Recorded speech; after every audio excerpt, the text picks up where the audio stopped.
20장 12절부터 14절까지의 말씀, 그 다음 18절부터 20절까지의 말씀 두 곳을 보겠습니다. 요한복음 20장 12절부터 14절까지, 그 다음 18절부터 20절까지의 말씀입니다. 여러분과 제가 한 절씩 교독하십시다. 요한복음 20장 12절부터 14절까지의 말씀입니다. 제가 먼저 읽겠습니다. 흰 옷 입은 두 천사가 예수의 시체 누였던 곳에 하나는 머리편에 하나는 발편에 앉았더라.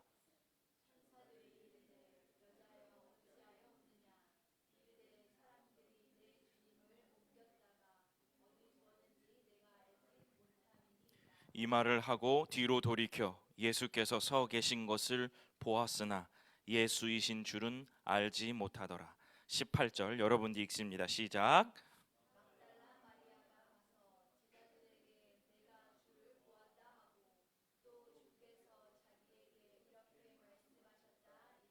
이날 곧 안식 후 첫날 저녁 때에 제자들이 유대인들을 두려워하여 모인 곳의 문들을 닫았더니 예수께서 오사 가운데 서서 이르시되 너희에게 평강이 있을지어다.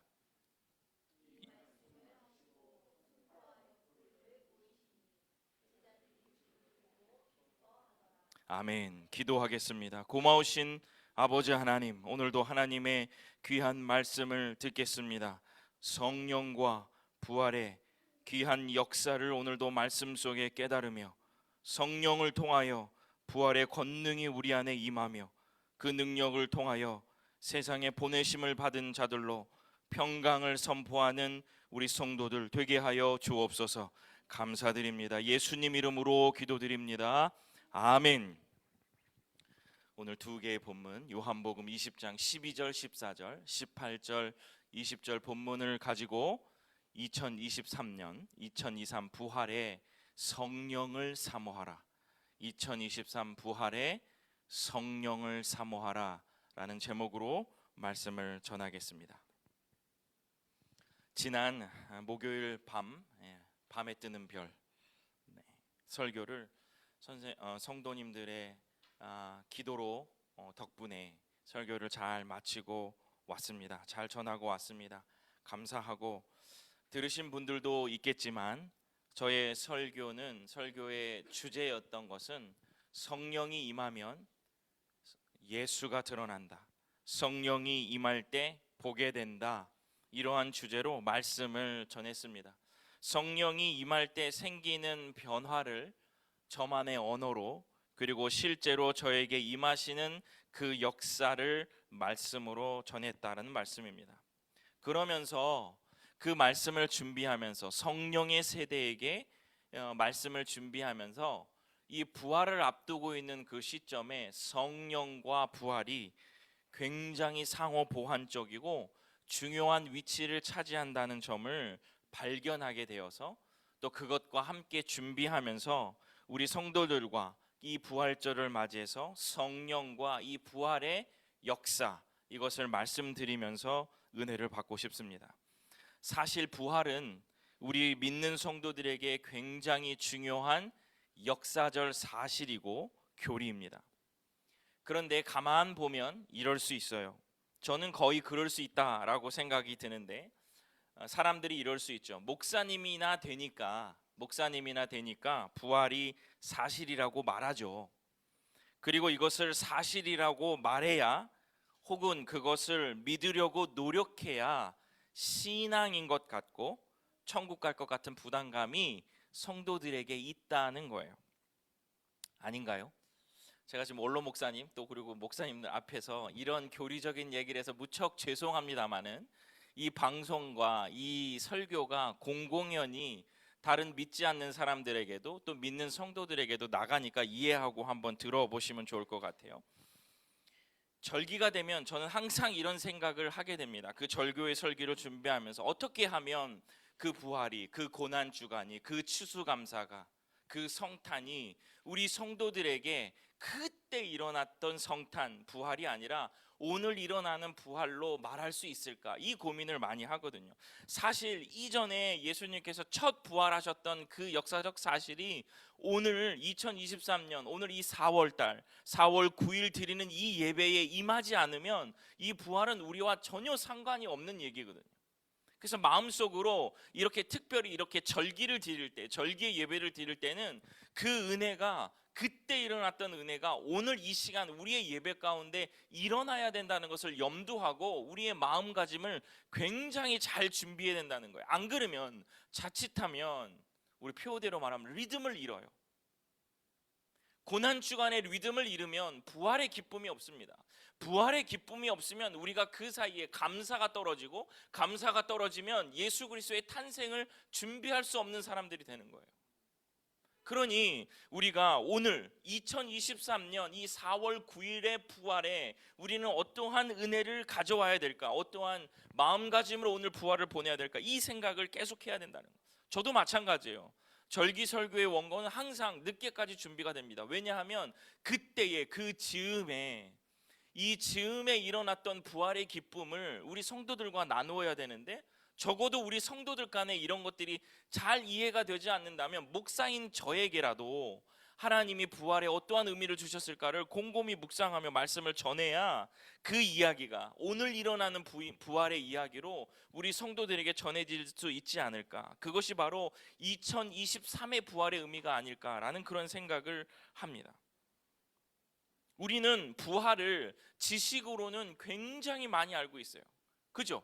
우리가 부활, 여러 가지 목사님들의 설교를 통해서 아니면 말씀을 통해서 여러 가지 매체를 통해서 부활이 사실이다라는 것은 우리들이 알고 있습니다. 그러한 지식적인 것은 알고 있어요. 빈무덤이에요. 마리아가 갔다가 마주치다가 못 만났어요. 이런 얘기들은 많이 알고 있어요. 오늘도 제가 그 본문들을, 여러 본문들을 가져올 수 있었는데 두 가지만 갖고 왔어요. 오늘 본문을 읽으시면서 여러분 어떤 생각하셨습니까? 오늘 글자 안 틀리려고 읽으셨습니까? 근데 보면요, 오늘 본문의 두 곳은 다 예수님이 부활하셨는데 못 알아본 사람들의 이야기가 나와요. 못 알아본 사람들이요. 마치 우리들처럼요, 부활의 지식은 너무 많은데 예수님께서 말씀하셨거든요. 나 부활할 거라고. 여러 번 예수님께서 말씀을 해주셨음에도 불구하고 그것을 가까이 들었던 제자인 도마도 못 믿잖아요. 마리아도 부활하신 예수님인데 뭐라고 그래요? 오늘 본문에 그인지 알아보지 못했다. 부활이 그렇게 있을 거라고 그렇게 예수님을 따라다녔던 제자들은 예수님이 죽고 나서 어떻게 있어요? 숨어 있어요. 부활은 알고 있었어요. 그러나 부활의 능력은 우리 안에 없었던 거죠. 오늘 그러한 사람들의 이야기가 본문에서 우리들이 나오고 있습니다. 우리도 부활을 알아요. 알죠? 지식으로는 알아요. 그런데 그 부활의 능력이 왜 우리들의 삶에 없다 말하면 좀 억울하니까 왜 자꾸 희미해질까? 부활의 지식은, 부활에 대한 지식은 알고 있는데 오늘 이 부활의 권능이 왜 우리 삶에 점점 희미해지는 것일까? 부활의 능력은 첫 번째로 뭐예요? 부활의 능력은 아까 제가 계속 기도할 때도 말씀드리고 여러 가지 좀 말씀드렸는데 뭐예요? 평강의 선포에 있어요. 부활은 평강을 선포하는 것에서부터 있습니다. 예수님께서 그 제자들에게 나타나셔서 가장 처음 하신 말씀이 뭐예요? 평강이 있을지어다. 평강이 있을지어다. 불안이 끝났다는 거예요. 사랑하는 주님의 성도 여러분, 오늘 이 부활주의를 맞이하면서 하나님께서 그 예수 그리스도의 부활을 통해서 우리들에게 가장 주시고자 하는 말씀이 뭐냐? 너희들이 불안하느냐? 너희들을 공포에 떨게 하는 것이 있느냐? 너희들에게 마음가짐을 어지럽게 하는 것들이 있느냐? 그것이 끝났다. 그것이 끝나고 생명이 너희들의 삶으로 들어왔다. 평강이 너희에게 있을지어다 라고 얘기하시는 거예요. 이게 바로 부활의 첫 번째 능력입니다. 두 번째는요, 저는 두 번째를 굉장히 여러분들에게 강조하고 싶은데, 그러고 나서 예수님께서 나도 너희를 보낸다 라고 말씀하세요. 평강이 있을지어다 라고 평강을 선포해 주시고 나도 너희를 보낸다 라고 말씀하신다는 거예요. 이 말은 뭐예요? 이 평강을 선포하시기 위하여 아버지가 나를 보내셨듯이 너희도 가서 평강을 선포해야 한다. 가서 평강을 선포하라라는 것이 부활의 아주 중요한 의미입니다. 그러니 부활을 나도 예수님처럼 마지막에 부활할 것입니다, 그것에만 믿음에서 그치는 것이 아니라 그 고백 위에 평강을 선포하는 선지자들로, 평강을 선포하는 메신저들로 여러분들이 오늘 이 부활을 맞이하면서 그 보내심을 받는 날이다라고 생각하셔야 한다는 거예요. 이 부활의 권능이 어디서 나오느냐? 이 부활의 권능이요, 로마서 1장 33절 4절, 이건 제가 한번 읽어볼게요. 여러분 잘 들어보세요. 부활의 권능이 어디서 나오느냐? 그의 아들에 관하여 말하면 육신으로는 다윗의 혈통에서 나셨어요. 성결의 영으로는 죽은 자 가운데서 부활하사 능력으로 하나님의 아들로 선포되셨으니 곧 우리 주 예수 그리스도니라. 아멘. 육신의 혈통은 누구의 혈통이에요? 다윗의 혈통이에요. 부활의 몸은요, 성결의 영, 성령을 통해서 다시 선포되셨다는 거예요. 놀라운 비밀의 말씀이지 않아요? 육신으로는 다윗의 그 혈통에서 나셨는데 부활할 때는 성령으로 말미암아 이 부활이 이루어졌다는 것을 말씀하세요. 시편, 사도행전, 히브리서를 보면 나의 아들이다, 내가 너를 낳았다 라는 그 의미가 바로 이 부활을 지칭하는 말씀입니다. 베드로전서 3장 18절 말씀 한 번만 더 볼까요? 그리스도께서도 단번에 죄를 위하여 죽으사 의인으로서는 불의한 자를 대신하였으니 이는 우리를 하나님 앞으로 인도하려 하심이라. 그 다음 중요합니다. 육체로는 죽임을 당하셨고 영으로는 살리심을 받았다. 영으로는 살리심을 받았으니 성령으로 말미암아 부활하셨다라는 그러한 말씀의 의미입니다. 부활은 성령의 역사입니다. 사랑하는 성도 여러분, 부활의 생명은 성령이 부여하시는 성령의 역사라는 거예요. 오늘 우리는 본문 속에서 또 우리의 삶을 가장 살펴보면서 우리의 삶에 왜 부활의 능력을 주저하고 있는가? 왜 그들은 주저했는가? 예수님의 그 놀라운 부활의 능력을 왜 그들은 의심했는가? 왜 긴가민가 했는지를 한번 상고해 볼 수 있어요. 부활의 첫 번째 증인들이 왜 그 무렵에 사람들의 반응들을 보면서 우리는 그렇게 주저하지 않을 수 있는 이유가 오늘 성경 속에서 나타난다는 거예요. 이 순간에 이 부활의 능력을 받고 보내심을 받을 수 있는 준비된 우리는 무엇을 사모해야 하는가, 누구를 사모해야 하는가를 우리가 살펴보고 생각해 볼 수 있다는 거예요. 누구십니까? 부활의 능력을 위하여 사모해야 할 분, 바로 성령 하나님이시라는 거예요. 이 성령 하나님이 우리 안에 있을 때 우리는 부활을 지식으로만 아는 것이 아니라 어때요? 믿음으로 그 부활을 받아들일 수 있다는 거예요. 그래서 그냥 달걀 까먹는 날이 아니고, 그냥 달걀 준비해가지고 나눠 먹는 날이 아니고, 그 부활을 내 마음속으로 가져오려면, 아직 그 준비가 안 돼 있는 우리 성도들, 온라인에서도 예배드리고 여기서도 함께 예배드리는 주의 성도들이요, 그 부활의 그 놀라운 믿음이 우리 안에 없다면 오늘 기도하십시오.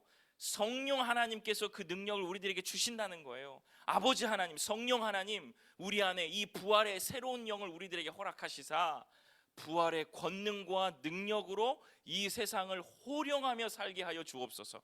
오늘 이 4월 9일 성령 하나님이 내 안에 임재해 계셔서 그 부활의 능력을 깨달을 수 있도록 우리들에게 은혜를 베풀어 주옵소서. 이렇게 기도할 수 있다는 거예요. 사랑하는 주의 성도 여러분, 축복하고 싶습니다. 오늘 이 부활의 날에 이 부활의 권능을 사모하는 주의 성도들이요, 성령을 사모하실 때 이 부활이 정말 우리의 삶으로 들어와 능력을 발휘할 수 있는 그러한 성도들이 될 줄로 믿습니다. 성령을 사모하는 주의 성도들 되시기를 바랍니다.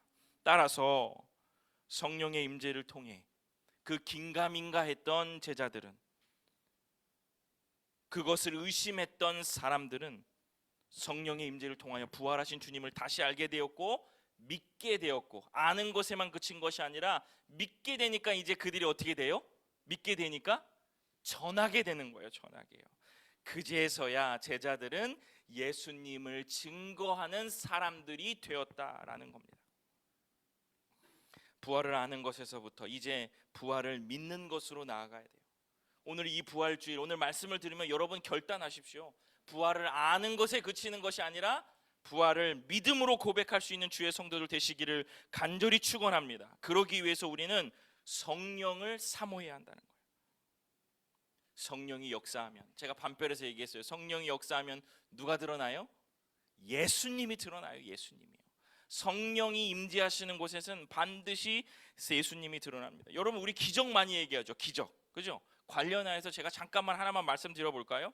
마리아에게 동정녀인 마리아에게 성령이 임하셨어요. 어때요? 예수님이 나시잖아요. 예수님이 나시잖아요. 성령이, 오늘도 제가 지금 말씀 가운데 있어요. 제자들에게 임해요. 성령이 제자들에게 임해서 그들이 부귀와 영화를 누립니까? 성령이 제자들에게 임하니까 그들이 집이 생겼습니까? 아닙니다. 모든 성경은 성령이 제자들에게 임하니까 그 제자들 어떻게 해요? 예수를 드러내면서 증거하며 사는 거잖아요. 성령이 우리들에게 임하면요, 어떻게 살아야 돼요? 예수를 드러내는 삶으로 살아야 된다는 거예요. 오늘 이 부활의 능력이, 성령의 능력이 바로 그것입니다. 여러분이 계신 곳에서 여러분이 성령을 받았을 때, 부활의 영을 받았을 때 예수님이 드러나는 겁니다. 부활의 생명이 드러나는 거예요. 여러분, 우리가 마리아가, 남자를 가까이 하지 않은 마리아가, 동정녀인 마리아가 예수를 낳았어요. 기적이죠. 근데 똑같은 거예요. 성령 하나님이 마리아에게 임한 것처럼 우리에게, 우리 성령 하나님이 우리의 삶에 임재하셨을 때 예수님이 드러나면 그게 뭐예요? 그게 기적입니다. 그게 우리의 삶에 매일매일 벌어질 수 있는 일이 바로 그 일이라는 거예요. 이제 우리는 결론처럼 얘기할 수 있는 것이 있습니다. 정말 소원하시죠? 예수님이 이 부활하셨던 부활의 첫 열매가 되셨던 것처럼 우리도 그날에, 우리도 이 첫 열매를 따라 부활할 것이잖아요. 어떻게 그럴 수 있을까? 이 연결고리가 무엇일까? 그냥 덮어놓고 믿으면 되는 것일까? 아닙니다. 로마서 8장 11절. 로마서 8장 11절. 제가 한번 찬찬히 읽어볼 테니까 여러분들도 눈으로 잘 따라와 보세요. 로마서 8장 11절, 아주 중요한 말씀입니다. 예수를 죽은 자 가운데서 살리신 이의 영이, 뭔지 알죠? 성령이 너희 안에 거하시면, 그리스도 예수를 죽은 자 가운데서 살리신 이가 너희 안에 거하시는 그의 영으로 말미암아 어떻게 돼요? 너희 죽을 몸도 살리시리라. 아멘. 아멘이에요. 놀라운 아멘입니다. 성령 하나님이 우리 안에 살아계세요. 부활을 하게 하셨던 성령 하나님의 역사가 우리 안에 이미 임재해 있으면 마지막 날에 그 성령의 영을 통하여 우리는 마지막에 부활의 몸으로 간다는 거예요. 그래서 오늘 말씀의 제목처럼 성령을 사모해야 된다는 거예요. 너희 안에 거하시는 그의 영으로 말미암아 너희 죽을 몸도 살리시리라. 아멘. 너무 놀랍고 감사한 말씀이지 않습니까? 말씀을 준비하면서 이 반별에서는 이 얘기를 안 했어요. 우리 성도들한테 얘기해 주려고. 이 귀한 비밀을 반별에게는 나눠주기 싫어가지고 이건 뺐어요. 너희 안에 살아계신 성령 하나님의 그 역사가 너희 죽을 몸도 살리시리라. 사랑하는 주님의 성도 여러분, 오늘 이 부활절에 성령 하나님의 내주하시는 그 놀라운 능력을 통하여 여러분들이 마지막에 그날에 다시 사실 줄로 믿습니다. 예수를 죽음에서 일으키신 영이 우리 안에 있으면 우리도 살리신다라는 말씀입니다. 우리가 부활의 권능을 발휘하며 사는 인생이길 소망하십니까? 아멘 하셔야죠. 아멘. 우리가 부활의 권능을 가지고 이 세상을 호령하는 주의 성도가 되기를 원하십니까? 아멘. 성령을 사모하시기를 바랍니다. 성령 안에 그 내주하시는 성령 하나님의 권능을 통하여 우리는 부활의 권능과 능력을 발휘하며 사는 인생이 될 줄로 믿습니다. 말씀을 마치겠습니다. 가만 보면 우리의 말 속에 이러한 말들이 많아요. 맨날 죽겠다 죽겠다 그러죠. 배고파도 배고파 죽겠다, 그죠? 아프면요 아파 죽겠다. 짜증나도 짜증나 죽겠다. 항상 왜 이렇게 말하는지 잘 모르겠어요. 저도 많이 하니까 아우 아파 죽겠어, 어우 짜증나 죽겠어, 화나 죽겠어. 어떤 목사님이 그런 얘기 하더라고. 이거 죽음의 권세에 아직 빠져나오지 못한 사람들이 이런 얘기 한대요. 오늘 이 부활주일날 농담이지만 사랑하는 주님의 성도 여러분, 우리 이거 빠져나와야 돼요. 죽음의 권세를 이기신 예수 그리스도의 부활의 능력이 우리 안에 있으니까 이제 뭐라고 그래야 돼요? 살겠다 살겠다 해야 돼요. 예, 짜증나 살겠다, 배고파 살겠다, 이렇게 얘기해냅니다. 제가 농담처럼 얘기했지만 요한복음 11장 25절, 오늘 이 본문 이거 안 읽으면 안 되죠. 요한복음 11장 25절, 예수께서 이르시되 나는 부활이요 생명이니 나를 믿는 자는 죽어도 살겠고. 아멘. 나를 믿는 자는 죽어도 살겠고. 왜냐하면 우리 안에 죽음에서 살리는 영이 우리 안에 있기 때문에 그렇습니다. 부활의 권능을, 부활의 역사를 경험하고 살고 싶으십니까? 기적이 일어나는 방법을 살고 싶으십니까? 성령이 우리의 삶에 임하시면 예수가 드러나는 놀라운 기적이 우리의 삶에 매일매일 일어나게 될 것입니다. 성령의 임재를 사모하고 그 성령 하나님을 통해 예수가 드러나는 삶을 사시기를 간절히 소원합니다. 반드시 성령의 임재를 통해서 드러나야 되는 것, 여러분 잊지 마십시오. 이 부활주일날 성령을 사모할 때 반드시 내 삶에는 나의 이름이 드러나는 것이 아니요, 나의 삶의 기분 좋음이 드러나는 것이 아니요, 감정이 좋아지는 것이 아니라 누가 드러나야 된다고요? 예수 그리스도가 드러날 때 오늘 이 부활은 2023년의 부활로 우리들의 삶의 갈무리가 될 것입니다. 오늘 2023년 부활절, 성령을 사모하시되 그 이미 우리 안에 계신 성령 하나님을 통하여 그날에 우리도 부활할 것입니다. 그날에 우리 죽을 몸도 살게 될 것입니다. 오늘 이것을 믿으실 때에 오늘도 성령 하나님 우리 안에 큰 은혜를 베풀어 주십시오. 이렇게 사모하시는 오늘 이 부활주일이 되시기를 간절히 축원합니다. 우리 마지막으로 요 구절 한 번만 더 읽고 오늘 마치겠습니다. 로마서 8장 11절. 오늘 말씀을 기억하시면서 로마서 8장 11절 우리 천천히, 우리 온 성도들이, 오늘 온라인에서 예배드리는 주의 성도님들도 다 같은 목소리로 로마서 8장 11절의 말씀을 함께 읽겠습니다. 시작. 예수를 죽은 자 가운데서 살리신 이의 영이 너희 안에 거하시면 그리스도 예수를 죽은 자 가운데서 살리신 이가 너희 안에 거하시는 그의 영으로 말미암아 너희 죽을 몸도 살리시리라. 아멘. 기도하겠습니다. 고마우신 아버지 하나님, 오늘 2023 부활 성령을 사모합니다. 이미 우리 안에 계셔서 우리의 죽을 몸을 다시 살리실 성령 하나님을 사모하고 그날에 우리도 다시 일어날 것을 기대하며 평강을 선포하시는 예수 그리스도를 본받아 평강의 소식인 예수 그리스도를 우리의 삶으로 전하는 귀한 주의 성도들 되게 하여 주옵소서. 감사합니다. 예수님 이름으로 기도드립니다. 아멘. 우리 마지막 160